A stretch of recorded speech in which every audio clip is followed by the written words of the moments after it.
Hello दोस्तों, कैसे हो? आपका स्वागत है तिरपान स्टडी सेंटर में। आज जो हम करने जा रहे हैं हिस्ट्री का चैप्टर अत्यंत महत्वपूर्ण है हर एक क्लास के बच्चों के लिए। खास तौर पे जो यूपीएससी एग्जाम तैयार करना चाहते हैं तो इस वीडियो का जो है फायदा उठा सकते हैं और ये काफ़ी इंपॉर्टेंट भी उनके लिए रहेगा। चलिए देखते हैं हमारा आज टॉपिक क्या है। Cellular literature, there is a most important for the understanding of history. This category of literature does not be have a religion as the theme. And to this is a class belong to the Dharma Shastra as their law book, which are prescribed there is a duty for a different social group. Dharma Shastra is the most important book. There is a duty for different social group, and they set out a punishment for a person are guilty of thief, murder, adultery, etc. The earliest law book is the Manu Samriti. Manu Samriti is the most important. It was the first book translated by the British and formed is a basis of a Hindu code of a law. The Arthashastra is a Kautilya provides the rich of material for the study of Indian economics and politics of the Mauryan period. There is a most important here Arthashastra. There is a provided by the is a Kautilya. There is a Mauryan period.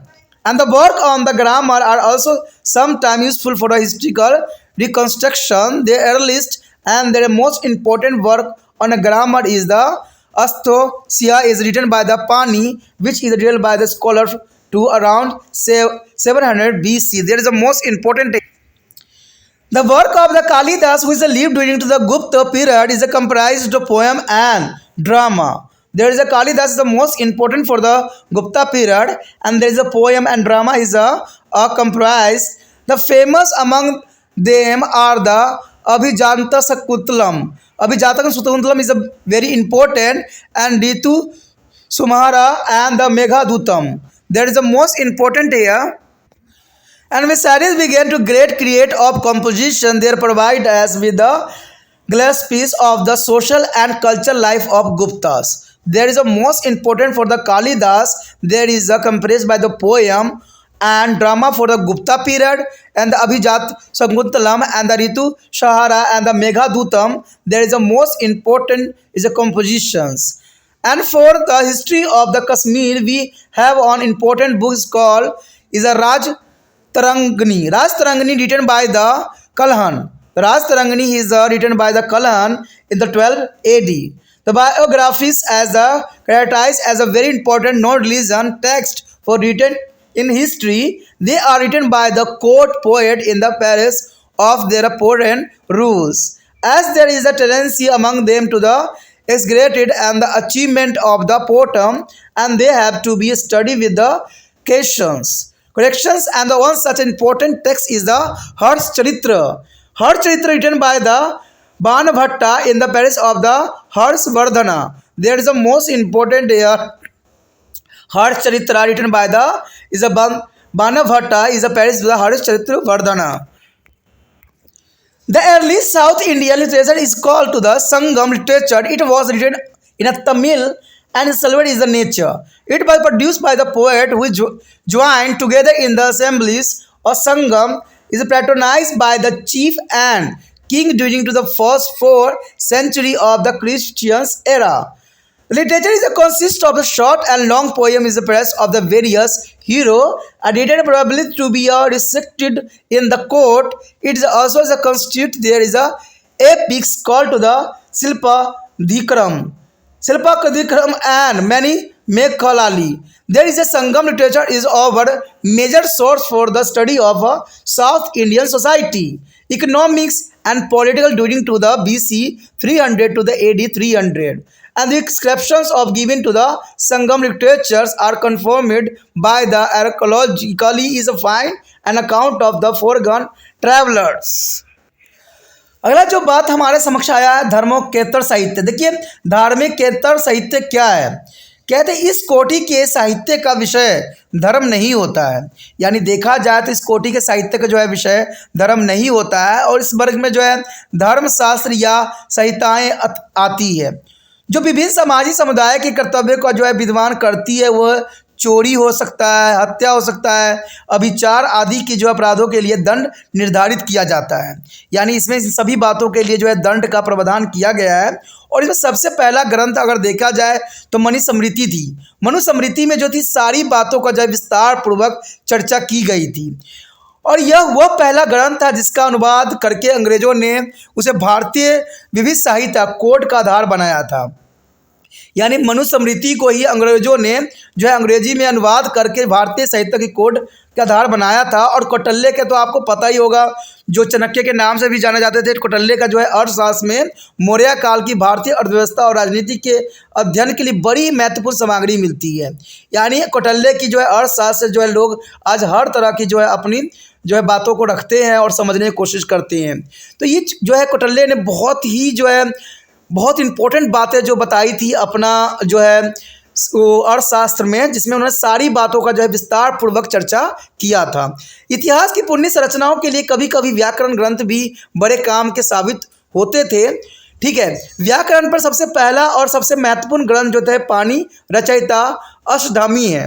यानी पाणि रचयिता जो थे अष्टधामी है, जिसका रचना काल विद्वानों ने जो है 700 ईस्वी पूर्व के लगभग माना था। यानी जो व्याकरण पर आधारित थी, तो याद रखना व्याकरण पर आधारित कौन थी? पाणि रचयित अष्टधामी थी, जिसको जो है 700 ईस्वी पूर्व के लगभग माना गया। यदि बात हम करें कालिदास का, जो कालिदास जो थे गुप्त काल में हुए थे और इन्होंने जो है काफ़ी गुप्त काल में अपना विशेष योगदान दिया था। उन्होंने कविता और नाटकों की रचना किया था जो कि काफ़ी इम्पोर्टेंट था। जो इनमें से सबसे अधिक प्रसिद्ध थी अभिज्ञान शकुंतलम। अभिज्ञान शकुंतलम जो थी बहुत इंपॉर्टेंट थी। और उसके बाद ऋतुसंहार था, उसके बाद मेघदूत था। कहते हैं ये सारी तीनों रचना जो थी कालिदास का सबसे प्रिय रचना थी, जिसमें नाटक जो और कविताओं को जो है भरमार थी। महान रचनाओं होने के साथ ही ये हमें गुप्त काल के जो है सामाजिक, सांस्कृतिक और जीवन की झलक भी दिखलाती है। क्योंकि आपको पता होगा कि कोई भी अगर रचयिता जिस काल में थे, उस काल में जो हमारी जो सामाजिक स्थिति थी, हमारी संस्कृति जीवन थी, तो उसका भी झलक हमें देखने को मिल जाता है। कश्मीर का इतिहास जानने के लिए हमारे पास जो है राजा तरंगणी नामक एक जो है महत्वपूर्ण ग्रंथ है, जिसकी रचना जो है कलहण ने किया था 12वीं शताब्दी में। यानी तरंगणी का जो रचयिता कौन थे? कलहण थे, जो कब किए थे? 12वीं शताब्दी में। और ये किस पे आधारित था? कश्मीर के इतिहास पे। तो ये सब जानना आपके लिए अत्यंत महत्वपूर्ण रहता है एग्जाम व्यू से। इतिहास लेखन में सहायता के लिए जो है धर्मोत्तर ग्रंथों में जीवनियाँ या रचित बहुत ही महत्वपूर्ण थे। इसकी रचना जो है दरबारी कवि अपने आश्रयदाता शासकों के गुणगान के लिए करते थे।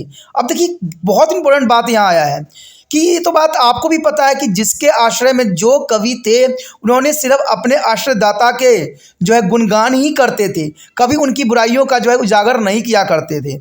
इसलिए भी इतिहास थोड़ा समझने में बहुत ही प्रॉब्लम आती है। वो क्योंकि अपने आश्रयदाताओं की जो उपलब्धियां का बहुत ही अतिशयोक्तिपूर्ण वर्णन किया करते थे, इसलिए उनका अध्ययन जरा सावधानी से करना चाहिए।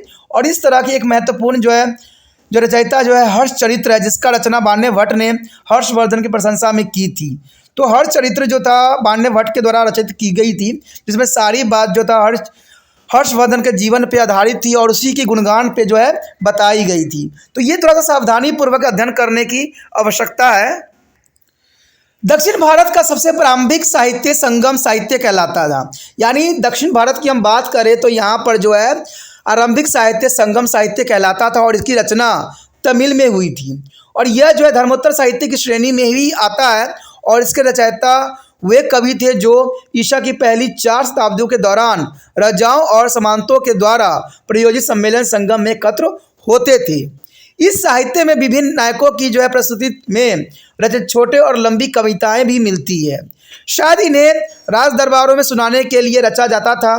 और इस साहित्य के अंतर्गत शिल्प दिकारक्रम और जो मणि मेकली जैसे महाकाव्य भी आते हैं। अब देखिए शिल्प दिकारम और जो है मणि मेकली जैसे महाकाव्य जो है बहुत काफ़ी इंपॉर्टेंट है। कहते हैं 300 ईस्वी से लेकर जो इस सन 300 की अवधि में दक्षिण भारत समाज में अर्थव्यवस्था और राजनीति के अध्ययन के लिए संगम साहित्य ही हमारा प्रमुख स्रोत के रूप में देखा जा सकता है। यानी संगम संहिता ही जो है जिसके बारे में हम उस समय के जो है जान सकते हैं, जो दक्षिण भारत के बारे में बताते हैं। इस साहित्य में मिले वर्णनों की पुष्टि जो है प्राथमिक खोजों से और विदेशी यात्राओं के वृत्तांतों से होती है। यानी जो खोज किया गया उन्हीं वृत्तांतों को जो है हम साक्ष्य मान के इस प्रमाण को जो है प्रमाणित करते हैं और इसी को लेके आधार भी बनाते हैं। तो ये काफ़ी इंपॉर्टेंट बात है जो कि आपको जानना चाहिए इतिहास को समझने के लिए। इन सब तथ्य जो थे बहुत ही इम्पोर्टेंट थे।